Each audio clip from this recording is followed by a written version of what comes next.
Isso é insano, pessoal. Isso é insano, né? Bitcoin sobe 10%, a Jane Street é processada e 2 dias depois a manipulação das 10 horas da manhã simplesmente desaparece. 120 bilhões de dólares entraram no market cap hoje. Depois de 5 semanas vermelhas, o candle da semana vira verde pela primeira vez. Coincidência, pessoal? Ou será que alguém apertou o botão errado por tempo demais? Hoje eu vou te mostrar o que mudou no fluxo, o que o Liquidation Heatmap está mostrando nas últimas 24 horas, onde está a liquidez real e por que essa semana pode definir o próximo movimento grande para o Bitcoin. E se você quer entender o mercado como operador e não como torcedor, já deixa seu like aqui, pessoal, porque hoje não é opinião, é leitura estrutural.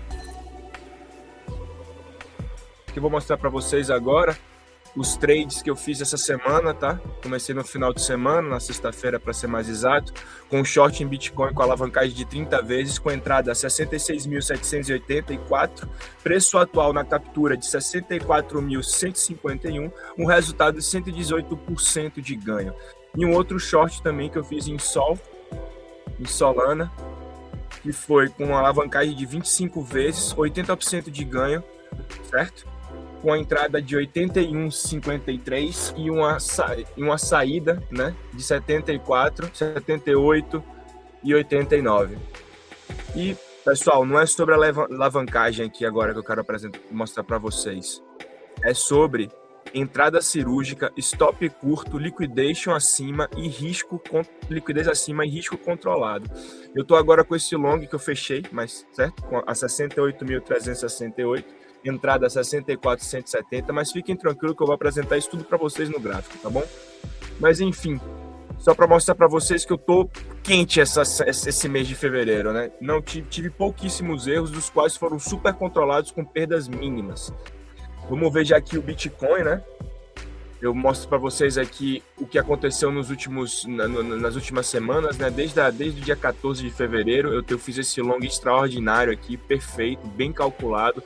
Primeiro TP aqui e última saída nesse ponto aqui, muito perfeito. Abri um short também nesse momento que ele ficou de indecisão, como um tapa-buraco. Acabou dando certo, mas acabei sendo estopado aqui nesse ponto aqui de 69.015. Isso eu já mostrei para vocês nas outras lives, nos outros vídeos que eu fiz essa semana. E aí fiquei parado, né? Entre o dia 17 até o dia 22, fiquei esperando, vendo qual é o melhor momento. Não peguei esse trade long, que estava muito bonito aqui, mas eu acredito que o Tunis mostrou e pegou esse trade aqui também para vocês. E tentei aqui no domingo, né? No dia 22, se eu não me engano, é isso mesmo, no domingo, tentei entrar no long, no qual eu fiz uma coisa que eu não faço muitas vezes, né? Eu abri um long e um short de Bitcoin ao mesmo tempo, tá? E nesse momento eu fui estopado em um e continuei descendo em outro. Tive um ganho muito interessante, tá? Saí nessa zona aqui, a 64, foi o short que eu mostrei para vocês aqui agora. Trazendo de novo aqui para vocês, estou muito orgulhoso desse short. E entrei num long, tá? Não acreditei que o preço ia subir mais, não acreditei na expansão. Fui ver as notícias depois de fechar, na verdade. O long, vou mostrar aqui o long para vocês, né? Lá, pronto. Não acreditei que o preço poderia se expandir mais. Inclusive, já entrei num short aqui que estou muito preocupado de ser estopado, tá? Pode ser aí o segundo loss que eu tive, que eu vou ter nessa semana. Mas, enfim, eu tô acreditando que eu tô com bom time, na verdade, no Bitcoin. Mesmo se não ter aparecido o volume aqui no gráfico de 1 hora, se a gente descer por 15 minutos, eu tô enxergando um travamento aqui, no qual vai me dar um tempo para pensar se é continuidade da alta ou se é queda. Mas vamos lá, vamos mostrar. Essa para mim é a ideia que eu tô até o presente momento. Você vê que não é uma operação turbo de short, tá? No qual eu tô pensando até a linha média aqui de 50 ou a linha média de 200. Tô enxergando esse trade aqui agora para esse momento. Vou até colocar aqui para vocês, como tenho o hábito de fazer, o preço da entrada, tá? Caso o Bitcoin queira visitar essa entrada de novo. Um stop muito curto, tá, pessoal? Porque eu não tô nem deixando ele completar essa ordem de OB. Por quê? Porque, para mim, se o preço quebrar acima de 70, fechar o dia de hoje acima de 70, tem uma grande possibilidade de ter uma alta mais forte aí. Talvez a gente vai enxergar o Bitcoin batendo a 74 ou a talvez 80 mil, como vem prometendo aí alguns influencers nas redes sociais. Enfim, deixei aqui o trade para o momento até agora. É um short que eu estou enxergando, curto, com saída aqui máxima 66, 65. A gente pode tentar forçar aqui até 65, porque a gente tem aqui, ó, essa linha de Fibonacci, tá? Do 0,5, o preço depois de uma expansão dessa, ele tem tendência de vir metade da expansão, né? Metade desse movimento, para depois ele dar continuidade da queda ou da continuidade da alta ou queda. É um típico setup que eu gosto, porque o mercado, mesmo se não seja um short rápido, talvez ele vai lateralizar, mas acontece muito isso na cripto e mercado tradicional de uma maneira geral. E pode continuar dando tendência de alta. Enfim, vamos deixar aqui um pouquinho o gráfico para lá e vamos entrar aqui um pouquinho no Liquidation Heatmap.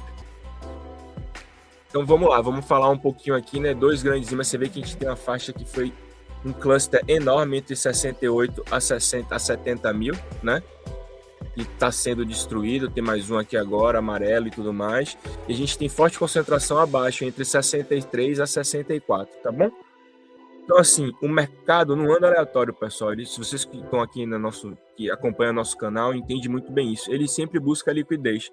E como os blocos amarelos indicam a liquidez que está acumulada, você vê que a gente tem aqui, ó, 33,52 milhões, por exemplo, foram liquidados no momento que o Bitcoin quebrou 66 mil, e assim sucessivamente fez uma grande destruição na equipe de short. Inclusive, vamos dar uma olhada aqui.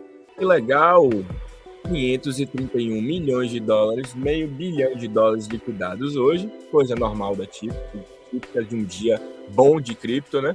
Dos quais 474 milhões foram destruídos da equipe do short. Isso aí foi muito forte, né, pessoal? E a gente pode enxergar isso perfeitamente aqui no nosso gráfico do Heatmap, né, onde eu mostrei para vocês mais cedo. E depois dessa faixa aqui, ó, várias faixas amarelas foram liquidadas, e isso é onde o capital está concentrado. Mas agora, o que acontece? Toda vez que a gente liquida uma equipe, a gente acaba criando outras faixas abaixo, e essas faixas funcionam como o quê? Como um imã, né?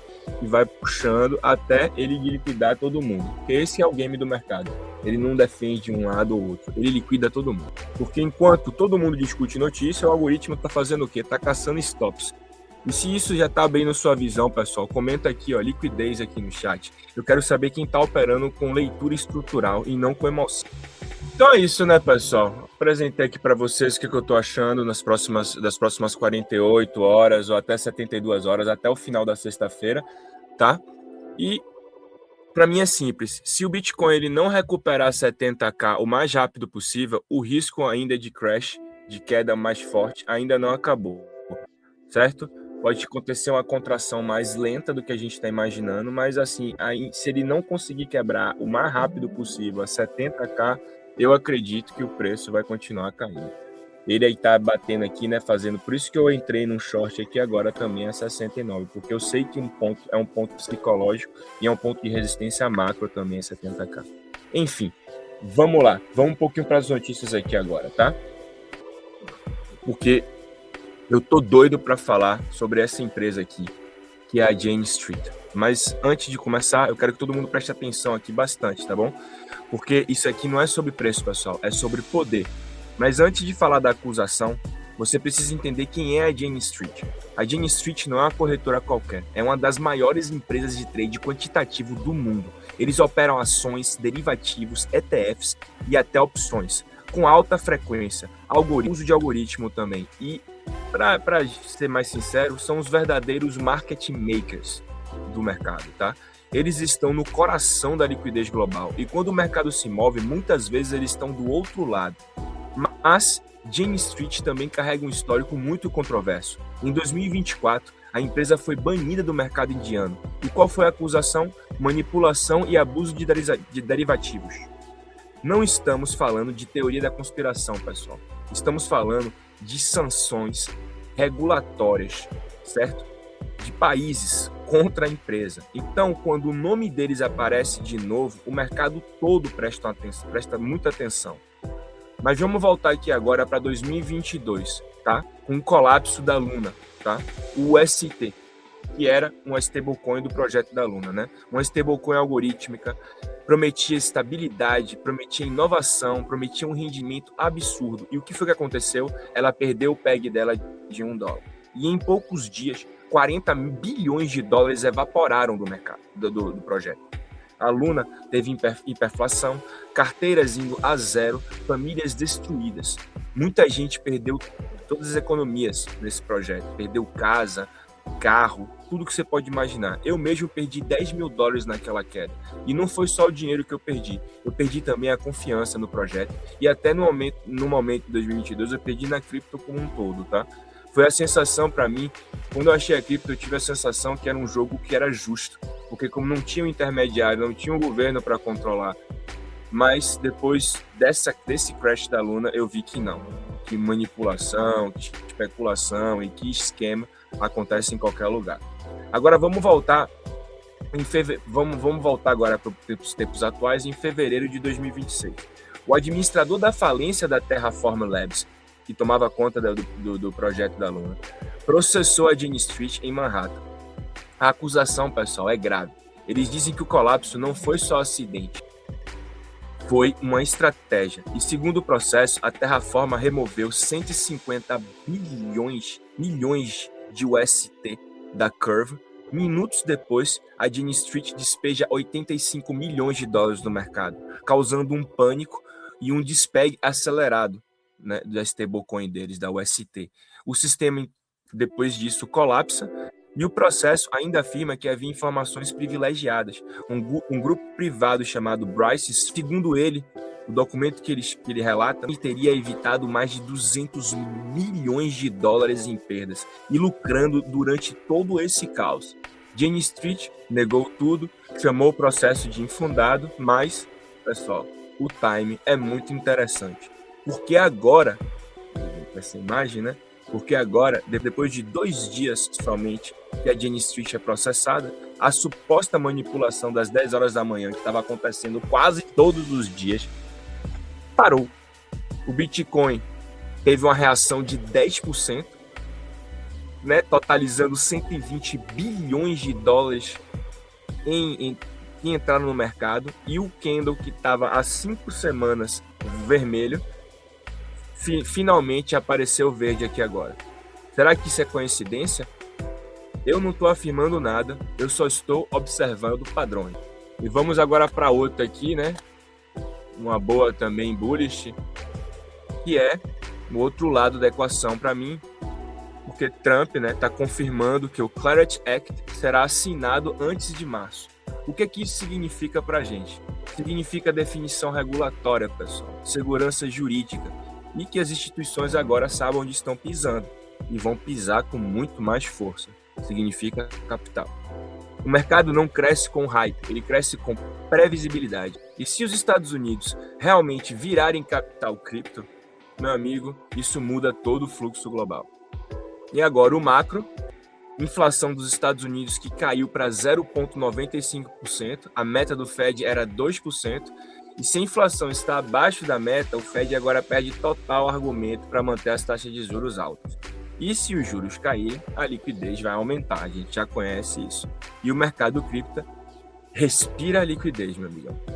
Mas é isso aí. Eu só mostrei aqui notícias bullish para você, mas agora eu vou ter que esfriar vocês um pouquinho, tá bom? Porque o mercado não é só de notícia boa.